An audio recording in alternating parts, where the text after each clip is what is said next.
Hi, everyone. It's Nikki and Joanne here to do some confessing as dietitians. And today we're going to talk about something that is really, I think, everywhere. People are talking Everywhere. about this. We see A lot of people chatter. that, yeah, lots of chatter.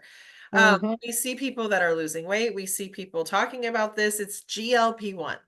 And we want to talk a little bit about, are the foods that I'm eating having an influence on GLP-1? And is there a way to maybe do some of this without some of that synthetic stuff that people are using? So Joanne and I decided we're going to take a look into the foods that we can eat that increase our GLP-1. And you may notice there's a trend that we noticed.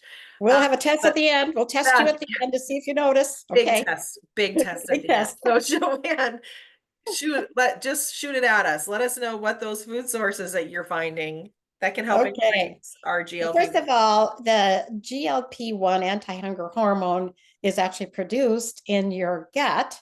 And so when you look at these foods that we're talking about, I hope that you're thinking number one, gut health, but there's something Right. else I'm thinking about. And so first of all, for gut health, what is it? Fiber-rich foods, but particularly what we call the soluble fibers for helping to increase naturally that GLP-1 hormone. And we already talked about those. It would be like oats and whole grains, beans and lentils, fruits like apples and pears and berries, and vegetables like Brussels sprouts and asparagus. So those are got those fibers that are soluble. They are more slowly digested. They're gummy, sticky fibers, stay in your stomach longer, make you feel full longer. And increase, and one of the I didn't realize increasing that GLP-1 Yeah, anti-hunger hormone, right? love So it. you get great benefit from those fibers. Another type of fiber is called fermentable fibers, or we also know them as prebiotic fibers. Those will increase your GLP-1 as well. Green bananas, onions, garlic, asparagus again. There we go, asparagus as well. Again, both helping to with those fermentable fibers. And then there's polyphenol-rich foods, which that's your greens, your green tea, particularly in that category. And then protein, of course, especially some plant-based proteins like lentils and chickpea and edamame, right? So I think I enjoy all those and eat those. I hope you do too. Healthy fats, olive oil, avocados, nuts and seeds, Oh my right? gosh. Yes. Look at this Right? trend. Yes, yes. And so, what are you thinking as I go through this list of food? What dietary pattern are you thinking about Oh my that gosh, contains Joanne, this is all of these exactly. foods, right? Yeah, we've been talking about this dietary pattern the entire time we've been having these conversations.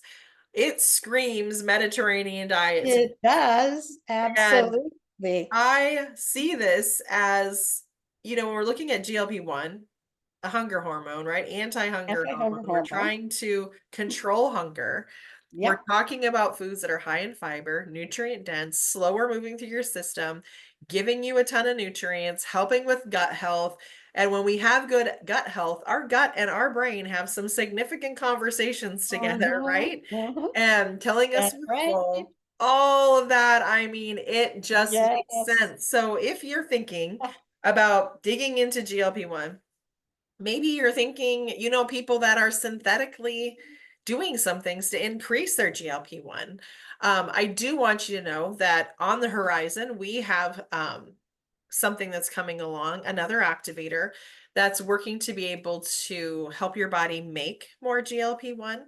But of course, it's always good to make sure you have some diet adjustments and doing what you can. Absolutely. Um, yeah, Why on not your get own. started now? Why not just think, okay, Yeah, combine, foods that are going to help increase that GLP-1 naturally with food right. and also naturally with taking a natural activator combination.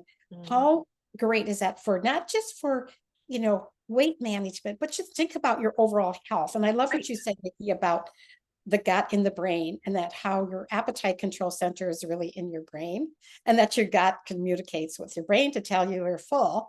So think how Yes. vitally critically important your gut health is.